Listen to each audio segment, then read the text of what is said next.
Sino at ano ang Iran? Bakit nakikipagdigma ang Israel sa Iran? Bakit nangingialam ang Amerika sa digmaan ng Israel at Iran? Ano ang mga dahilan? Hudyat na ba ito ng ikatlong digmaang pandaigdig? Napakahalaga ng tanong, makabayan, makatao, at makadiyos. Ang labanan sa pagitan ng Iran at Israel at ang pakikialam ng Amerika ay hindi lamang tungkol sa teritoryo o armas. Ito ay tungkol sa kapangyarihan, relihiyon, at seguridad sa buong mundo. Ang Iran ay isang Islamic Republic sa gitnang silangan, dating kilala bilang Persia. Isa ito sa mga pinakamakapangyarihang bansang Muslim, lalo na sa Shia Islam, sa rehiyon. May malalim na kultura at kasaysayan. May malakas na militar at nuclear program, kinikilala bilang anti-Western at anti-Israel. Isa sa mga pangunahing kaalyado ng mga militanteng grupo gaya ng Hezbollah sa Lebanon, Hamas sa Gaza, at Houthi rebels sa Yemen. May matagal ng tensyon sa pagitan ng Israel at Iran. Iran wants to destroy Israel. Ipinahayag ng ilang leader ng Iran na nais nilang burahin ang Israel sa mapa. Nuclear threat. Tinututulan ng Israel ang nuclear program ng Iran dahil ito ay maaring gamitin sa paggawa ng sandatang nuklear laban sa kanila. Proxy war. Hindi direktang naglalaban ng Iran at Israel, pero ginagamit nila ang mga proxy, katulad ng Hamas at Hezbollah, sa mga digmaan. Retaliation and revenge.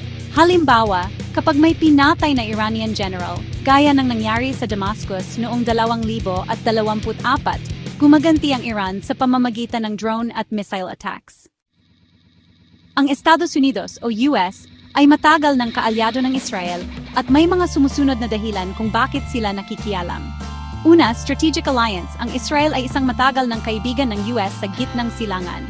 May mga kasunduan silang militar. Pangalawa, oil at trade interests. Ang rehiyon ay malaking epekto sa presyo ng langis at pandigdig ang kalakalan. Pangatlo, terrorism concerns. Pinipigilan ng Amerika ang paglaganap ng terorismo mula sa mga grupong sinusuportahan ng Iran.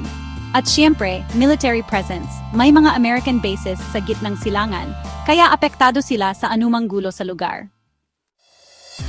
Hindi pa, pero posible kung lalahok ang mga bansa tulad ng Russia, China, at NATO. Magkakaroon ng all-out war gamit ang nuclear weapons. Magkakagulo sa maraming kontinente at hindi lang sa gitnang silangan. Ngunit sa ngayon, ito'y tinuturing na regional war o limitadong digmaan sa pagitan ng Iran, Israel at mga kaalyado nito. Gayunpaman, tensyonado ang buong mundo dahil sa posibilidad na lumawak ito. Pagtaas ng presyo ng langis, ang Middle East ay pangunahing tagagawa ng langis. Kaguluhan sa OFWs, maraming Pilipino sa Israel, UAE, Qatar, at iba pang karatig bansa na maaring maapektuhan. Global inflation, tataas ang presyo ng bilihin dahil sa epekto sa supply chain. Pandaigdigang seguridad, mahigpit ang pag-iingat ng mga bansa, lalo na sa cyber attacks at terorismo.